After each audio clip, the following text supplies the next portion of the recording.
Hi dears, ഇത് Janayugom സഹപാഠി അറിവുത്സവം ക്വിസിൻ്റെ HS വിഭാഗം school തലം ക്വസ്റ്റ്യൻ പേപ്പറാണ്.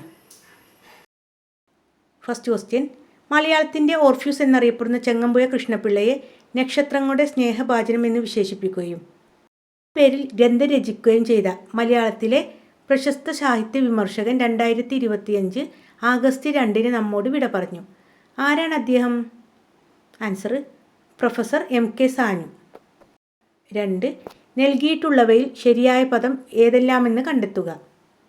ആൻസർ ഇവിടെ ബി ആണ്. 2ഉം 3ഉം ശരിയാണ്. മൂന്നാമത്തെ ക്വസ്റ്റ്യൻ: ഒരു സംഖ്യ 50% വർദ്ധിച്ച ശേഷം 50% കുറഞ്ഞാൽ സംഖ്യയിൽ നിന്ന് വരുന്ന മാറ്റം എത്ര? ആൻസർ: 25% കുറയും. 4. അറിയാനുള്ള ആഗ്രഹം എന്നതിൻ്റെ ഒറ്റപ്പദം ജിജ്ഞാസയാണല്ലോ. പറയാനുള്ള ആഗ്രഹം എന്നതിൻ്റെ ഒറ്റപ്പദം എന്താണെന്ന് എഴുതുക. ആൻസർ: വിവക്ഷ. 5. They went to the market because they dash their work early. ഇവിടെ ആൻസർ ബി ആണ്. Hand finished. ഒരു ക്ലാസ്സിലെ 40 കുട്ടികളെ ഒരു വരിയിൽ ക്രമപ്പെടുത്തി നിർത്തിയപ്പോൾ രഞ്ജു ഇടത്തുനിന്നും 10ാമത്തെ ആളും രവി വലത്തുനിന്ന് 3ാമത്തെ ആളുമാണ്. അവർക്കിടയിൽ എത്ര കുട്ടികളുണ്ട്? ആൻസർ: 27.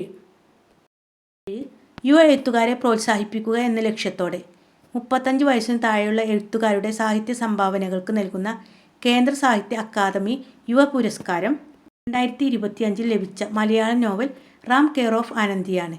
ഈ നോവൽ രചിച്ചതാരാണ്? Answer: Akhil P Dharmajan. 8. Campus diary എന്ന സിനിമയിലെ അഭിനയിച്ച രാഷ്ട്രീയ നേതാവിൻ്റെ ആത്മകഥയാണ് സമരം തന്നെ ജീവിതം. വ്യക്തിയെ തിരിച്ചറിയുക. Answer: VS Achuthanandan. 9ാമത്തെ ക്വസ്റ്റ്യന്: 2025 ആഗസ്റ്റ് മാസത്തിൽ 71ാമത് ദേശീയ ചലച്ചിത്ര പുരസ്കാരം പ്രഖ്യാപിച്ചപ്പോൾ മികച്ച നടനുള്ള പുരസ്കാരം ഷാറൂഖ് ഖാനും വിക്രാന്ത് മാസിയും പങ്കിട്ടു. മികച്ച നടിക്കുള്ള ദേശീയ ചലച്ചിത്ര പുരസ്കാരം ലഭിച്ചതാർക്കാണ്? ആൻസർ: റാണി മുഖർജി. 10. അഭിനയത്തിൻ്റെ അമ്മ എന്നറിയപ്പെടുന്ന ഒരു കേരളീയ കലാരൂപത്തെ 2001 യുനെസ്കോ ലോക പൈതൃക പട്ടികയിൽ ഉൾപ്പെടുത്തിയിട്ടുണ്ട്. കലാരൂപം ഏത്?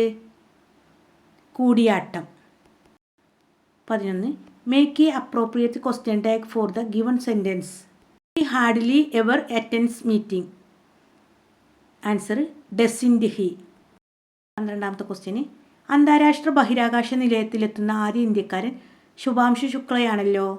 ബഹിരാകാശ നിലയത്തിലെ സാഹവാസത്തിനു ശേഷം 22.5 മണിക്കൂർ യാത്ര ചെയ്ത് ശുഭാംശുവും സംഘവും സഞ്ചരിച്ച ഡ്രാഗൺ പേടകം പതിച്ചത് ഏത് സമുദ്രത്തിലാണ്? ആൻസർ: പസഫിക് സമുദ്രം. 13. വിദ്യാർത്ഥികളുടെയും യുവജനങ്ങളുടെയും ഇടയിൽ സമൂഹത്തോടുള്ള സേവന സന്നദ്ധ മനോഭാവം വളർത്തുക എന്ന ലക്ഷ്യത്തോടെ ഗാന്ധിജിയുടെ ജന്മശതാബ്ദി വർഷത്തിൽ രൂപം കൊണ്ട സന്നദ്ധ സംഘടനയുടെ സ്ഥാപക ദിനമാണ് സെപ്റ്റംബർ 24. ആ സന്നദ്ധ സംഘടന ഏതാണ്? Answer: national service scheme. 15ാമത് കേരള നിയമസഭയിൽ പീരുമേട് മണ്ഡലത്തെ പ്രതിനിധീകരിച്ച MLA 2025 ആഗസ്റ്റ് 21 ഹൃദയാഘാതം മൂലം മരണപ്പെട്ട വാർത്ത പത്രമാധ്യമങ്ങളിൽ ശ്രദ്ധിച്ചു കാണും. ആരാണ് ഇദ്ദേഹം? Answer: Vazhoor Soman. 2025 August September മാസങ്ങളിലായി ബീഹാറിൽ വെച്ച് നടന്ന ഏഷ്യ കപ്പ് പുരുഷ ഹോക്കി ഫൈനലിൽ കിരീടം നേടിയത് ഇന്ത്യയാണല്ലോ. ഫൈനലിലെ ഇന്ത്യ തോൽപ്പിച്ചത് ഏതു രാജ്യത്തെയാണ്? ആൻസർ: ദക്ഷിണ കൊറിയ. കേരളം പദ്ധതിയിലൂടെ സമ്പൂർണ്ണ ഡിജിറ്റൽ സാക്ഷരത നേടിയ ഇന്ത്യയിലെ ആദ്യ സംസ്ഥാനമായി കേരളം മാറി. ഇടം എന്ന പദ്ധതിയിലൂടെ സമ്പൂർണ്ണ ഡിജിറ്റൽ സാക്ഷരത നേടിയ ആദ്യ നിയമസഭാ മണ്ഡലം ഏതാണ്? ആൻസർ: തളിപ്പറമ്പ്. 17. ഇന്ത്യൻ ഭരണഘടനയുടെ ആമുഖം ഒരു തവണ മാത്രമാണ് ഭേദഗതി ചെയ്തത്. അത് 1976 42ാമത് ഭേദഗതിയിലൂടെയായിരുന്നു. വിദ്യാഭ്യാസ അവകാശം മൗലിക അവകാശങ്ങളിൽ ഉൾപ്പെടുത്തിയത് 2002 ഏത് ഭരണഘടനാ ഭേദഗതിയിലൂടെയാണ്? ആൻസർ: 86ാം ഭരണഘടനാ ഭേദഗതി. ആവർത്തന പട്ടികയിലെ 100ാമത്തെ മൂലകമാണു ഞാൻ. ലോകത്തിലെ ആദ്യ കൃത്രിമ ആണവ റിയാക്ടർ വികസിപ്പിച്ചെടുത്ത വ്യക്തിയുടെ ബഹുമാനാർത്ഥമാണ് എനിക്കു പേര് ലഭിച്ചിട്ടുള്ളത്. ഞാൻ ആര്? മൂലകത്തെ തിരിച്ചറിയുക. ഫെർമിയം. 9. സ്വന്തം ചിത്രങ്ങളെ കാർട്ടൂൺ സ്റ്റൈലിലുള്ള 3D ഫിംഗറുകളാക്കി മാറ്റുന്ന രീതി ഇപ്പോൾ സോഷ്യൽ മീഡിയയിൽ തരംഗമാണല്ലോ. ഗൂഗിളിൻ്റെ AI model Gemini 2.5 flash image ഉപയോഗിച്ചാണ് ഇത് തയ്യാറാക്കുന്നത്. ഈ പുതിയ സാങ്കേതിക വിദ്യക്ക് ഇൻ്റർനെറ്റ് സമൂഹം നൽകിയ വിളിപ്പേരെന്താണ്? Answer nano banana. രണ്ടാമത്തെ ക്വസ്റ്റ്യന് 17ാമത് ബ്രിക്സ് ഉച്ചകോടി 2025 ജൂലൈ ബ്രസീലിൽ നടന്നല്ലോ. 2026 നടക്കുന്ന 18ാമത് ബ്രിക്സ് ഉച്ചകോടി വേദിയാകുന്ന രാജ്യം ഏതാണ്? Answer India. ഇനി ടൈം ബ്രേക്കർ ക്വസ്റ്റ്യൻസ് ആണ്. അതിലൊന്ന്, 2025-26 വർഷത്തെ കേരള സ്കൂൾ കലോത്സവം തൃശ്ശൂരിലും കേരള സ്കൂൾ കായികമേള തിരുവനന്തപുരത്തുമാണല്ലോ നടക്കുന്നത്. സംസ്ഥാന സ്കൂൾ കായികമേള ഏതു പേരിലാണ് ഈ വർഷം ഒക്ടോബറിൽ തിരുവനന്തപുരത്ത് സംഘടിപ്പിക്കുന്നത്? Answer Kerala school Olympics.